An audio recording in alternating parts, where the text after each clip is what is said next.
पहचाना जाए, जिससे हमारा शहर या हमारा ये पूरा मध्य प्रदेश पहचाना जाता पूरे हिंदुस्तान में।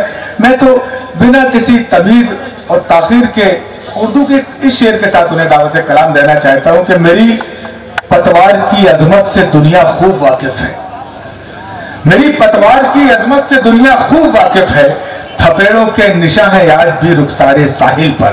इस्तकबाल करें जनाब मनोज साहब, सदर अली वकार मनोज। सभी को प्रणाम निवेदित करते हुए आज का ये आयोजन अभूतपूर्व हुआ और जहाँ हिंदी के कवि यहाँ हैं वहीं उर्दू के नामचीन शायर हैं, तो मैं एक हिंदी का छोटा सा सेवक उर्दू के इन शायरों के श्री चरणों में अपनी दो पंक्तियां अर्पित करता हूँ। नहीं, वो बच्चा है मगर उसको हुनर जीने का आता है। वो बच्चा है मगर उसको हुनर जीने का आता है। उसे जब भूख लगती है अंगूठा चूस लेता है। उसे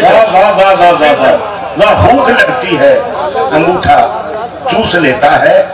और मित्रों 10-15 वर्ष पहले का भारत याद रखिए, बिजली नहीं है, सड़कें नहीं थी, तो हमें क्या मिला? 4 पंक्तियां सुनाता हूँ। 4 स्वागत है। मेरे होठों के बहुत पास मेरी प्यास रही, मेरे होठों के बहुत पास मेरी प्यास रही, पगली नदिया जो समंदर के आसपास रही। मेरे होठों के बहुत पास मेरी प्यास रही, पगली नदिया जो समंदर के आसपास रही। कैसी आजादी मिली और यह वतन कैसा, चमन को पाके भी बुलबुल बहुत उदास रही। उदास रही। मित्र